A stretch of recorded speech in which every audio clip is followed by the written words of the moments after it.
ওই অন্ধকার ঘর, সাপ বিচ্ছুর ঘর, ওই অন্ধকার করে একা একা থাকতে হবে।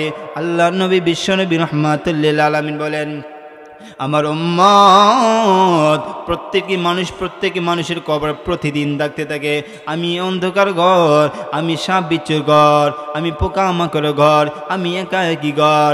আমার উম্মত ওই ঘরে তুমি যাইবা, ওই ঘরে তুমি যাইতে হবে। অতএব আমার ওই উম্মত সবচেয়ে বুদ্ধিমান, যেই উম্মত নাকি বেশি বেশি মৃত্যুকে স্মরণ করে সামনে এক পা আঘায় আখিরাতের দিকে ধাবিত হয় আর বলে, আল্লাহ আমি এতদিন গুনাহ করেছি, আর গুনাহ করব না। এতদিন সুদ খেয়েছি, আমি আর সুদ খাবো না। এতদিন জুয়া খেলছি, ইয়াবা হারাম কাজে লিপ্ত ছিলাম, আল্লাহ আমি আর হারাম কাজ করব না। আমরা যদি গুনাহ হয়ে যাই, আল্লাহ তাআলার কাছে তওবা করো, মালিক আমাদের যে কত গুনাহ হয়েছে মালিক আপনি কেউ জানে না।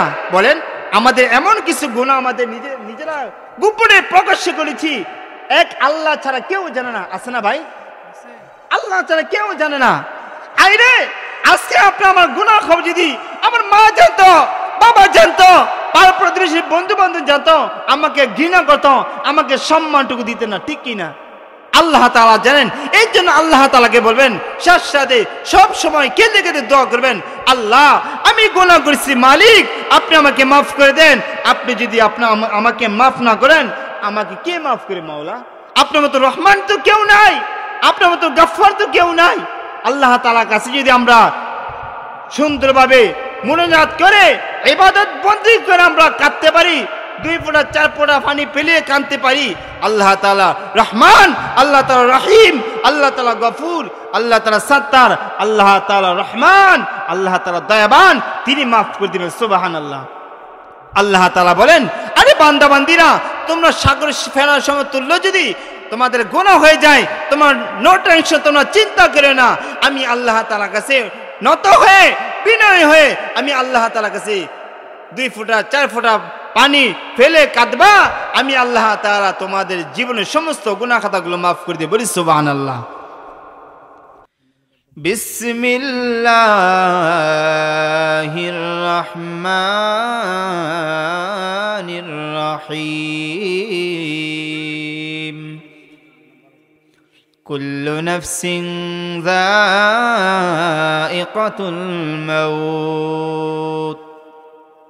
قال رسول الله صلى الله عليه وآله وسلم القبر روزة من رياض الجنة أو حفرة من حفر النار صدق الله مولانا العظيم وصدق رسوله النبي الكريم ونحن على ذلك من الشاهدين والشاكرين والذاكرين الحمد لله رب العالمين. तकबीर में कलिमा में नमाजों में अज़ा में,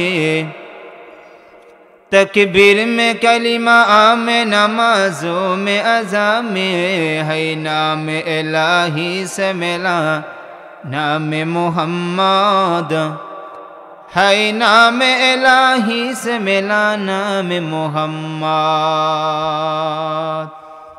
उल्फत में बराबर के वफाओ के जफा हो, उल्फत में बराबर के वफाओ के जफा हो।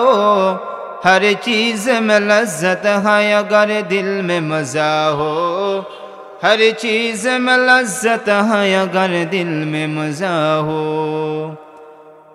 अल्हम्दुलिल्लाह। তাহফিজুল কোরআন হযরত হাফসা রাদিয়াল্লাহু তাআলা আনহা মহিলা মাদ্রাসার উদ্যোগ কর্তৃক আয়োজিত ৪র্থ বার্ষিক ইসলামী মহাসম্মেলন।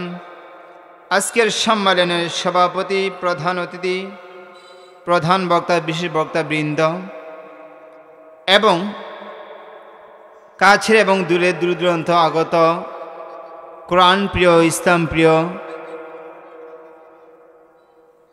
মুরব্বিনে আজম, আমার সমবয়সী কলিজার টুকরা ভাই বোনেরা এবং পর্দান অবস্থানরত সম্মানিত মা বোনেরা, মহান আল্লাহ তাআলার দরবারে অসংখ্য অগণিত শুকর যে আল্লাহ জাল্লা শানহু আমাদেরকে আজ পবিত্র একটি মজলিসে, কোরআনের মজলিসে, দ্বীনি মজলিসে আসার বসবার মতন এবং আমি অধমকে কিছু কথা বলার মতন, আপনাদের সকলকে ধৈর্য সহকারে কিছু কথা শ্রবণ করার মতন তৌফিক দিয়েছেন। এই জন্য মনিবের দরবারে অন্তঃস্থল থেকে শুকরিয়া আদায় করে আলহামদুলিল্লাহ। সম্মানিত উপস্থিতি, আমি আপনাদের সম্মুখে মহান গ্রন্থ আল কোরআন থেকে যে আয়াতে কারিমা তেলাওয়াত করেছি, রাসূলুল্লাহ সাল্লাল্লাহু আলাইহি ওয়াসাল্লামের অসংখ্য অগণিত একটি হাদিস পাঠ করেছি। আল্লাহ জাল্লা শানহু যদি আমাকে তৌফিক দান করেন, আয়াত এবং হাদিসকে সামনে রেখে কয়েকটি কথা বলবো। মা তৌফিক ইল্লা বিল্লাহ। সম্মানিত উপস্থিতি, সম্মানিত হাজিরিন, আমি যে আয়াতটুকু আপনাদের সামনে তেলাওয়াত করেছি, এই আয়াত সম্পর্কে আমরা অনেকেই জানি, 95% লোকেরই জানে আয়াতের সম্পর্কে। এই আয়াত আল্লাহ তাআলা কি বলেছেন? আল্লাহ তাআলা এই আয়াতে এটাই বলেছেন যে আমি আল্লাহ রাব্বুল আলামিন এই জমিনের মধ্যে যত মানুষ সৃষ্টি করেছি, যত মানুষ প্রেরণ করেছি, প্রত্যেকটি বনি আদম, প্রত্যেকটি প্রাণী মরণশীল। এটাই আল্লাহ তাআলা আমাদেরকে বুঝাইছেন। এই পৃথিবীতে এমন কোনো মানুষ নেই যারা বুঝমান, বালেগা হওয়ার পর, পুরুষ কিংবা মহিলা বালেগা হওয়ার পর সে ব্যক্তি কমপক্ষে এই কথাটা তার মাথায় আছে যে আমি একদিন মৃত্যুবরণ করব। মৃত্যু যে করতে হবে এটা আমরা জানি, কিন্তু আজকে সমাজের দিকে তাকালে বোঝা যায় মনে হয় যে সে মরবেই না। কি ভাই? মরবেই না। এত বাহাদুরি, এত ক্ষমতা, এত কিছু ক্ষমতা পাওয়ার দেখাইতেছি, অথচ আমরা যদি একটু চিন্তা করি, আর আমি কিসের বাহাদুরি দেখাই, কিসের ক্ষমতা দেখাই? নাপাক একটি বীর্য পানি থেকে আল্লাহ তাআলা আমাকে বানিয়েছেন, এত বাহাদুরি দেখাই? কি বাবা, তুমি কি মরবা না? এই যুবক, তুমি কি মরবা না? আমার মা বোনেরা, আপনি কি মরবেন না? তাহলে কিভাবে এমন ভাবে চলাফেরা করতেছেন? আজকে ক্ষমতা, বাহাদুরি, অহংকার, তাকাব্বুর নিয়ে চলতেছেন যে আমি মরবই না। কত বাহাদুরি! সাদ্দাত, কারুন, ফেরাউন, নমরুদ, তারা কত বড় বড় লোক ছিল, ক্ষমতাশীল লোক ছিল, কিন্তু পিছন দিকে তাকিয়ে দেখি কেউ নাই। অতএব তারা যেভাবে বিদায় নিয়েছেন, আমরা তো তাদের মতো যখন দুইটা চক্ষু বন্ধ হয়ে যাবে, আমরা তাদের মতো ইতিম হয়ে ওই কবর দেশে রওনা দিতে হবে। ঠিক কিনা? এর জন্য আল্লাহ তাআলা বলেন, কুল্লু নাফসিন যায়িকাতুল মাউত। আমি আল্লাহ জাল্লা শানহু যত প্রাণী, যত মাখলুক সৃষ্টি করেছি, বনি আদম সৃষ্টি করেছি, প্রত্যেকই মরণশীল, প্রত্যেকই মৃত্যুর স্বাদ গ্রহণ করতে হবে। ঠিক কিনা? আল্লাহ রাব্বুল আলামিন দুনিয়ার মানুষকে জানাই দিতে চান, হে দুনিয়ার বাসীরা, একটু খেয়াল করো, একটু খেয়াল করো। তোমরা যত ক্ষমতার বাহাদুরি দেখাও, তাকাব্বুর ভাবে চলতেছ, ক্ষমতার পাওয়ার দেখাইতেছ, কিন্তু তুমি একটু পেছনের দিকে তাকিয়ে দেখো, তোমার মা ছিল, তোমার দাদা ছিল, দাদা নাই, বাবা ছিল, বাবা নাই, নানা ছিল, নানা নাই, নানি ছিল, নানি নাই, বন্ধু বান্ধব অনেকে আমাদের পাশে ছিল, তারা অনেকে নাই। ঠিক কিনা? আল্লাহ তাআলা বলেন, এর দুনিয়ার মানুষ, আমি আল্লাহ রাব্বুল আলামিন এই পৃথিবীতে যত মাখলুক, যত মানুষ সৃষ্টি করেছি, অনেকে অনেক ক্ষমতা দেখায়, সে মরবে না। কিন্তু দেখো, তোমরা তোমাদের চোখ দিয়ে দেখো, দেখতেছ কত মানুষ, কত বাহাদুরি, আমি তাদেরকে সেকেন্ডের ভিতরে তাদেরকে নিয়ে গেলাম।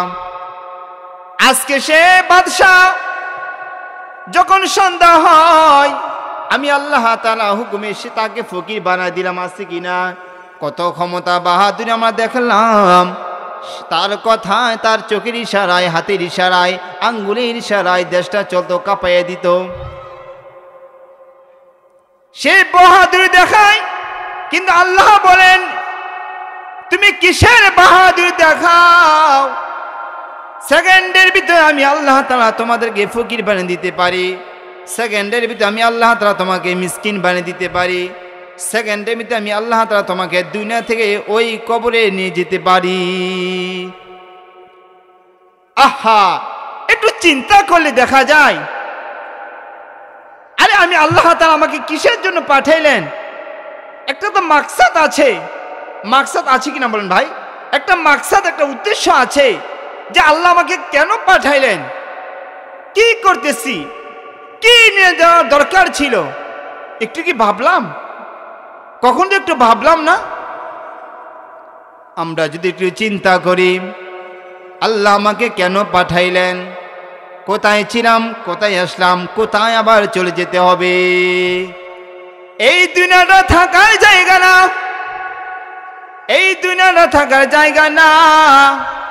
যখন মৃত্যুর সময় ঘটে যাবে, মৃত্যুর সময় যখন ঘনিয়ে আসবে, মালাকুল মউত আপনাকে আমাকে নিয়ে যাবে। এই জন্য রাসূলুল্লাহ সাল্লাল্লাহু আলাইহি ওয়াসাল্লাম বলেন, কেউ যদি মৃত্যুর কথা বারে বারে ভাবে, মৃত্যুর কথা বারে বারে স্মরণ করে, তার দ্বারা কখনো গুনাহ হবে না। মৃত্যুর কথা যদি বারে বারে ভাবে, তার দ্বারা কখনো অপর মুসলমান কষ্ট পাবে না। মৃত্যুর কথা যদি কেউ বারে বারে ভাবে, তার দ্বারা কখনো গুনাহ কাজ হবে না। মৃত্যুর কথা যদি সে বারে বারে ভাবে, কোন মুসলমান যুবক হোক, যুবতী হোক, বৃদ্ধ হোক, বুড়া হোক, কেউ যদি মৃত্যুর কথা ভাবে, তার দ্বারা কখনো চুগলখড়ি হবে না, জিনা হবে না, বেবিচার হবে না। আজকে যে সমাজ পরিবর্তন হয়ে গেল, সমাজ এমন ভাবে চলতেছে রে, কিছু যুবক, কিছু মা মহিলা, তাদের চলাফেরা এমন হয়ে গেছে জাহিলিয়াতের চলাফেরা। অথচ দরকার ছিল কেমন নম্রভদ্র হয়ে চলাফেরা করা দরকার। যুবক হাঁটতেছে, নামাজ পড়ে না। ওই যুবতী রাস্তা দিয়ে হাঁটতেছে, নামাজ পড়ে না, পর্দা করে না। অথচ নামাজ পড়া যেমন ফরজ, পর্দা করাও তেমন ফরজ। আহারে, আমার 60 বছর 70 বছর হয়ে গেল, এখন যদি কোনো যুবক ভাইকে বলি, মা বোনদেরকে বলি, আমার প্রিয় বোনদেরকে বলি, এ বোন তুমি কেন নামাজ পড়ো না? এ যুবক তুমি কেন নামাজ পড়ো না? ওগো মা তুমি কেন নামাজ পড়ো না? তোমার কেন নামাজ পড়তে মন চায় না? আল্লাহ ভয় তোমার ভিতর আছে কি না? দেখতে তো দেখা যায় আপনার ভিতর আল্লাহর ভয় নাই। আমাদের চলাফেরা ব্যবহার করে দেন, ব্যবহার বলে দেয় আমাদের ভিতর আল্লাহর ভয় নাই।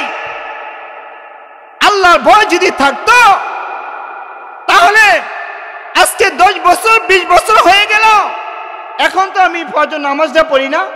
কি ভাই আছে না? আমাদের সমাজে দেখা যায় 20 বছর 30 বছর 40 বছর পর্যন্ত হয়ে যায়, বয়স হয়ে গেছে, কিন্তু নামাজের ধার কাছেও যায় না। মা মহিলা নামাজও পড়ে না। ওই যুবতী কি জানে না? ওই যুবক কি জানে না নামাজ পড়া যেমন ফরজ? ওই মহিলা কি জানে না পর্দা করা তেমন ফরজ? তার কে আমাদেরকে বুঝাবে বাবা? কে আমাদেরকে বুঝাবে? কোন আলেমদের কথা শুনলে আমাদের বুঝে আসবে? আজকে একটা যুবক যদি ভাবতো, আর আমি কিভাবে চলতেছি, আল্লাহ তাআলা আমাদের কেন পাঠিয়েছেন, হেলায় হেলায় সময়কে নষ্ট করতেছি, কিন্তু না, আল্লাহ তাআলার দরবারে এই সময়গুলো হিসাব দিতে হবে। কার্যকলাপ যে করতেছি, এই কার্যকলাপের হিসাব আল্লাহ তাআলার কাছে দিতে হবে। অনেক যুবক ভাবে, আরে হুজুর আমার তো 40 বছর হয়েছে, মাত্র 30-এ পা দিয়েছি, 25-এ পা দিয়েছি, আমি কি এখন নামাজ পড়বো? আমার যখন আরো বয়স বেড়ে যায়, যখন 50+ হয়ে যায়, 60+ হয়ে যায়, তখন নামাজ পড়বো, বলে কি না? কিন্তু না রে না, আমরা যদি চিন্তা করি 40 বছর যখন হয়ে যায়, 50 বছর, 60 বছর যখন হয়ে যায়, আমি ওই সময় থেকে নামাজ পড়ব। কিন্তু কত মানুষ দেখা যায় ঘুমের ঘরে মারা যায়, তার বয়স যখন 20 বছর হয়েছে, 15 বছর হয়ে গেছে, হঠাৎ তার মৃত্যু হয়ে গেছে, গাড়ি অ্যাক্সিডেন্ট হয়ে মারা গেছে, পানি অ্যাক্সিডেন্ট হয়ে মারা যায়, মৃত্যুর ঘুমের ঘরে মারা যায়, বলা যায় না। অনেক মানুষ একসাথে চলাফেরা করতেছি, হঠাৎ করে সেই স্ট্রোক হয়ে মারা যায়। কিন্তু যুবক, একটু সুন্দর করে শোনো, মনোযোগ সহকারে শোনো, সময় কিন্তু চলে যায়, বরফের মতো সময় চলে যাইতেছি। আল্লাহ তাআলা অপরে গায়তে আল্লাহ তাআলা বলেন, ইদা জাআ আজালুহুম লা ইস্তাখিরুনা সাআতাও ওয়া লা ইস্তাকদিমুন। এরে দুনিয়ার মানুষ, তোমরা অনেকে ভাবতেছো হুজুর আমার তো 20 বছর, আমি এখন মরবো না, এত অল্প বয়সে কি মারা যায়? আমার 25 বছর, এত অল্প বয়সে মারা যাব। কিন্তু না রে না, আমরা পিছনের দিকে তাকিয়ে বোঝা যায় কত যুবক 20 বছর 15 বছর হয়ে গেছে, সে হঠাৎ করে মারা যায়, পানিতে পড়ে মারা যায়, ঘুমের ঘরে মারা যায়, স্ট্রোক করে মারা যায়। তোমার আমার কখন মৃত্যু হবে জানা নাই। এই জন্য আল্লাহ তাআলা বলেন, মানুষের যখন মৃত্যু হবে 1 সেকেন্ডে পরও নেওয়া হবে না, 1 সেকেন্ডে আগেও নেওয়া হবে না। কিন্তু আজকে সমাজ, যুব সমাজ অনেকে বলে থাকে, হুজুর আর আমার ভাতিজা ছিল, আমার ছেলে ছিল, তার 20 বছর, হঠাৎ 25 বছর সে পা রাখলো, হঠাৎ সে মারা গেল। আমরা কি বলি? অকালে মৃত্যুবরণ, বলি কি না? নাউযুবিল্লাহ, অকাল মৃত্যু না ভাই। আরে আল্লাহ তাআলার হুকুম যখন আসবে তখন রওনা দিতে হবে। এর জন্য কবি বলেন, এ হামসা মুসাফির হ্যায়, ওহি হামসা মুসাফির হ্যায়, কোই আগে রওয়ানা, ওহি আগে ঠিকানা है, कोई पीछे रवाना। ए हम सब मुसाफिर है, कोई आगे रवाना, कोई आगे रवाना है, कोई पीछे रवाना। আশার সিরিয়াল আছে আমার ভাই, যাওয়ার কিন্তু সিরিয়াল নাই। বলেন, আশার সিরিয়াল আছে কি যাওয়ার কোনো সিরিয়াল নেই? আরে বড় ভাই পরে ছোট ভাই, ছোট ভাই পরে বড় ভাই, কিন্তু যখন মৃত্যুর সময় ঘনিয়ে আসে, আমরা তো আমাদের চোখের দৃষ্টিতে দেখি, বাস্তব কথা যদি আমরা দেখি, আরে আমার বাবার চেয়ে বয়স আমার দাদা, তাহলে দেখা যায় বাবার আগে কি, দাদার আগে বাবা চলে যায়। কি বলেন ভাই? দাদার আগে বাবা চলে যায়, বাবার আগে দাদা চলে যায়, বড় ভাইয়ের আগে ছোট ভাই চলে যায়, ছোট ভাইয়ের আগে বড় ভাই চলে যায়, আছে না? তাহলে অকালে মৃত্যু কিভাবে হয় বলেন? এই কথা আমরা কখনো বলবো না। মৃত্যু যখন সময় হয়ে যায়, এটা আল্লাহর হুকুম ভাই। কার হুকুম ভাই? আল্লাহর হুকুম।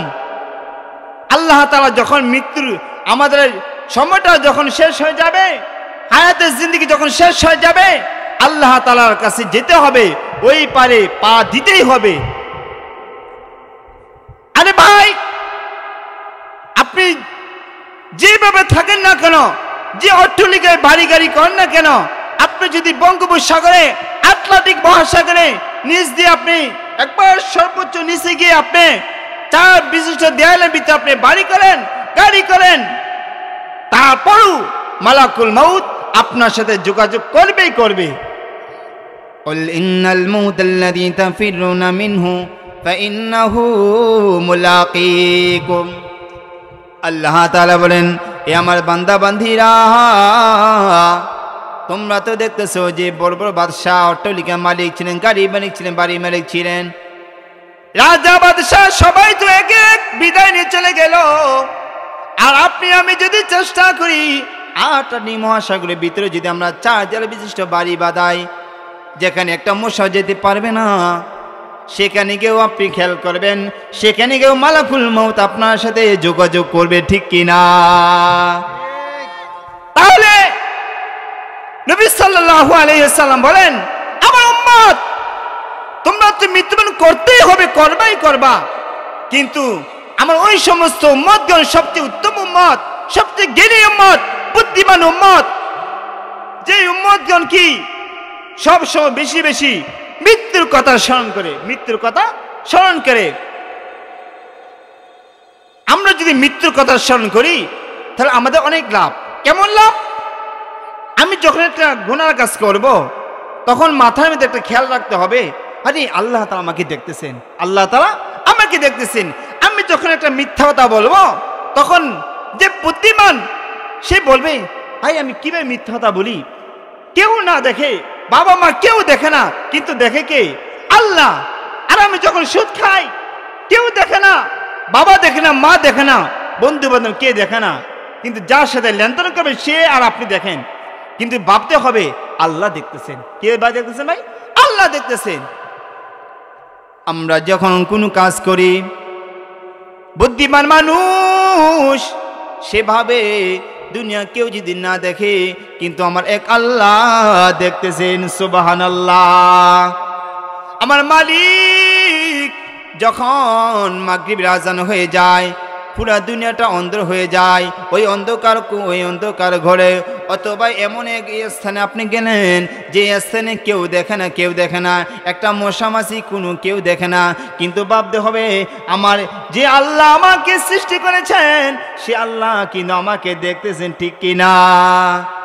আমরা যখন কোনো একটা কাজ করি চারটা জিনিস সাক্ষী থাকে। কটা জিনিস ভাই?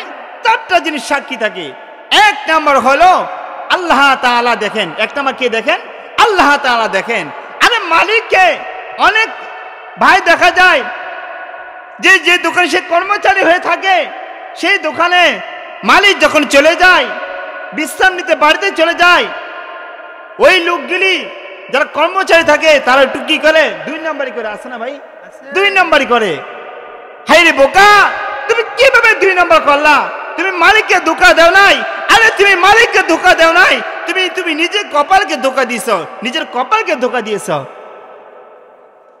বান্দা তুমি যখন কোনো কাজ করো, আমি আল্লাহ সর্বত আমি আল্লাহ তাআলা দেখি।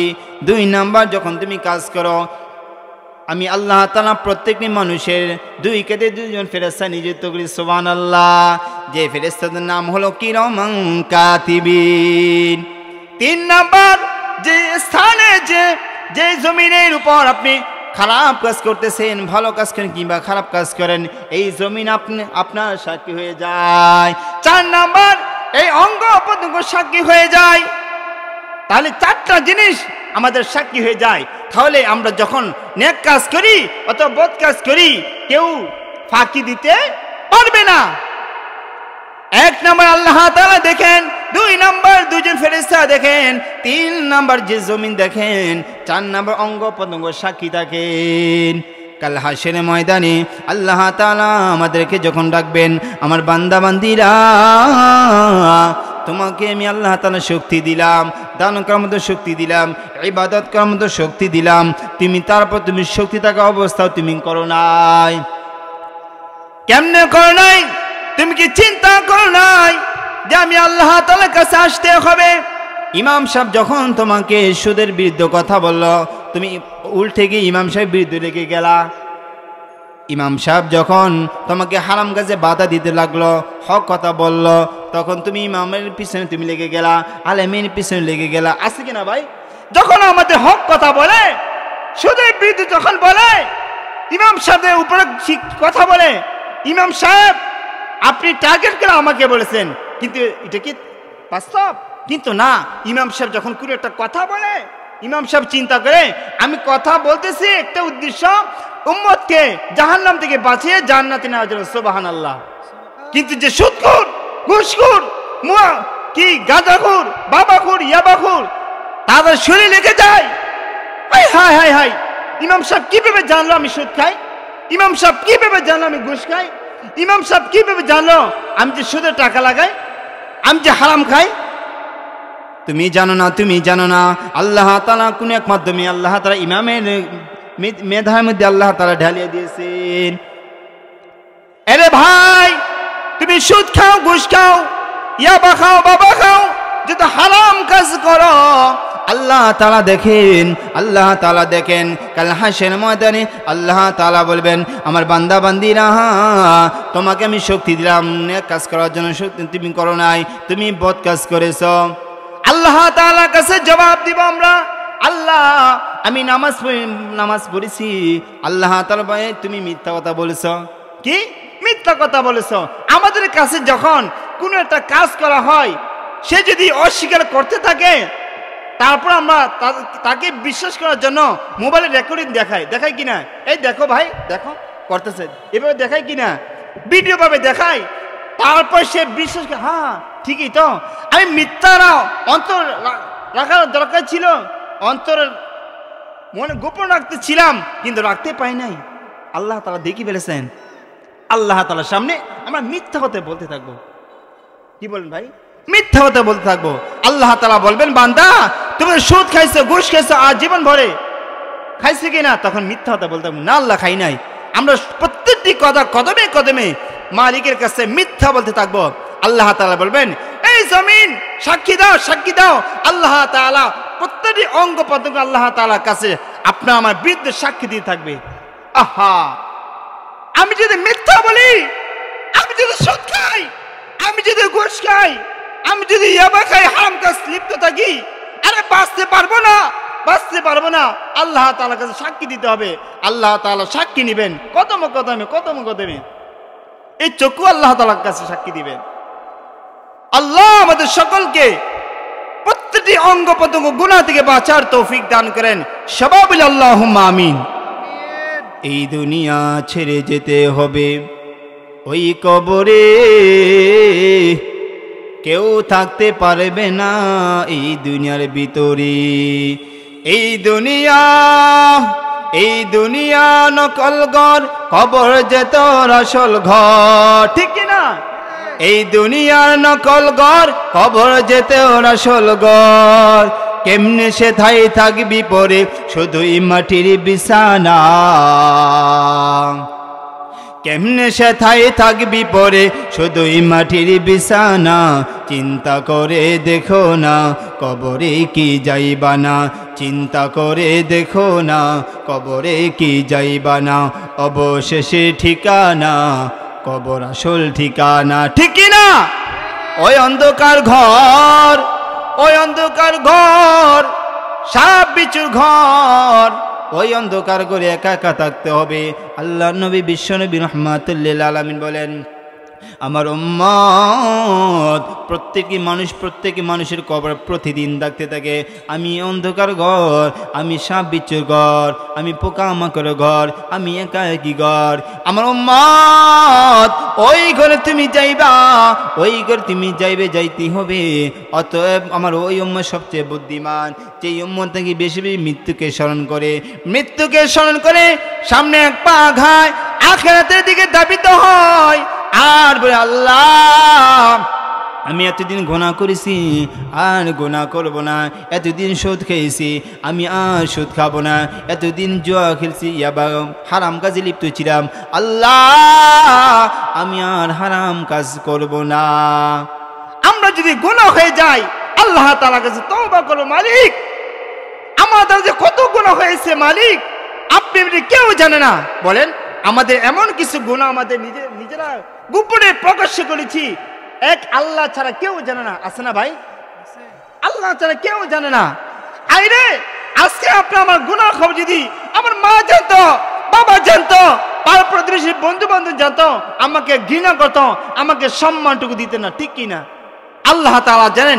এই জন্য আল্লাহ তাআলাকে বলবেন, সাথে সব সময় কেঁদে কেঁদে দোয়া করবেন, আল্লাহ আমি গুনাহ করেছি, মালিক আপনি আমাকে মাফ করে দেন। আপনি যদি আমাকে মাফ না করেন, আমাকে কে মাফ করে? মাওলা আপনার মতো রহমান তো কেউ নাই, আপনার মতো গফফার তো কেউ নাই। আল্লাহ তাআলার কাছে যদি আমরা সুন্দরভাবে মুনাজাত করে ইবাদত বন্দেগী করে আমরা কাঁদতে পারি, 2 ফোঁটা 4 ফোঁটা পানি পেলে কাঁদতে পারি, আল্লাহ তাআলা রহমান, আল্লাহ তাআলা রহিম, আল্লাহ তাআলা গফুর, আল্লাহ তাআলা সত্তার, আল্লাহ তাআলা রহমান, আল্লাহ তাআলা দয়াবান, তিনি মাফ করে দিবেন। সুবহানাল্লাহ। আল্লাহ তাআলা বলেন, আরে বান্দা বান্দিরা, তোমরা সাগর ফেনার সমতুল্য যদি তোমাদের গুনাহ হয়ে যায়, তোমার নো টেনশন, তোমরা চিন্তা করে না, আমি আল্লাহ তাআলার কাছে নত হয়ে বিনয় হয়ে আমি আল্লাহ তাআলার কাছে 2 ফোঁটা 4 ফোঁটা পানি ফেলে কাঁদবা, আমি আল্লাহ তাআলা তোমাদের জীবনের সমস্ত গুনাহ খাতাগুলো মাফ করে দেব। বলি সুবহানাল্লাহ। আল্লাহ তাআলার কাছে কাঁদতে হবে, কাঁদতে হবে, চাইতে হবে, শয়তানের ওয়াসওয়াসা থেকে পানা চাইতে হবে। আরে একজন শিশু যদি, আমরা দেখতেছি একজন নবজাত শিশু যদি সে সারাদিন রাতভর সে কান্না না করে, খোদার কসম মা তাকে 1 ফোঁটা দুধ দিবে না? দিবে। কিন্তু যখন সে বাচ্চা কান্না শুরু করে, কাঁদতে শুরু করে, তখন মা টের পায়, মা বুঝতে পারে, আরে আমার বাচ্চা তো খিদে লেগেছে, দুধ খাওয়ার জন্য সে চেষ্টা করতেছে, তাকে কি বুকে টানিয়ে দুধ পান করতে থাকে। আরে আল্লাহ তাআলা আমাদের জন্য এত সুন্দর জান্নাত বানাইলেন, আমরা যদি আল্লাহ তাআলার কাছে জান্নাত না চাই, চাইবে কারা বলেন ভাই? আরে জান্নাত তো বানাইছেন আমাদের জন্য, কাদের জন্য ভাই? মুসলমানদের জন্য জান্নাত বানাইলেন। হিন্দু খ্রিস্টান বৌদ্ধ নাসারা তাদের জন্য জান্নাত বানায় নাই, জান্নাত বানাইছেন ঈমানদারদের জন্য, জান্নাত বানাইছেন মুমিন বান্দাবান্দির জন্য। আল্লাহ তাআলা জান্নাত তাদেরকে দিবেন যে আল্লাহ তাআলা খাঁটি ঈমানদার হয়ে, খাঁটি মুমিন হয়ে, পাক্কা মুসলমান হয়ে আল্লাহ তাআলা হুকুম নবীর তরিকায় চলার পর যখন সে কবরে যায়, আল্লাহ তাআলা কবরটা জান্নাতের বাগান বানিয়ে দেন। সুবহানাল্লাহ। আমার উম্মাত, তোমাদের মধ্যে তোমরা সবাই কবরে যাইবা, তোমাদের মধ্যে যারা পাক্কা মুসলমান, খাঁটি মুসলমান মুমিন, যারা ঈমান নিয়ে কবরে যায়, নেক আমলে সলিহ নিয়ে কবরে যায়, আল্লাহ তাআলা তাদের কবরটা জান্নাতের বাগান বানিয়ে দেবেন। সুবহানাল্লাহ। আমার উম্মত, আরেকটা কথা বলে যাই, তোমরা যতদিন দুনিয়াতে থাকবা, তোমরা যদি আল্লাহ তাআলা যদি বাঁচিয়ে রাখবেন, আল্লাহ তাআলা হুকুম নবীর সুন্নাত তরিকা, আমি নবীর তরিকায় যদি চলতে পারো, তাহলে আল্লাহ তাআলা এর বিনিময়ে আল্লাহ তাআলা কবরে যাওয়ার পর আল্লাহ তাআলা কবরটা জান্নাতের বাগান বানিয়ে দেবেন। সুবহানাল্লাহ। অথচ আজকে আমরা অনেকে সুন্নি দাবি করি, আছে না ভাই? নবীর আশিক মনে করি, কিন্তু যখন যে ব্যক্তি আমাদের সামনে এসে বলে, ভাই আমি তো নবীর আশিক, কিন্তু তার থোতার মধ্যে দাড়ি নেই, বলেন মিথ্যা বলছি?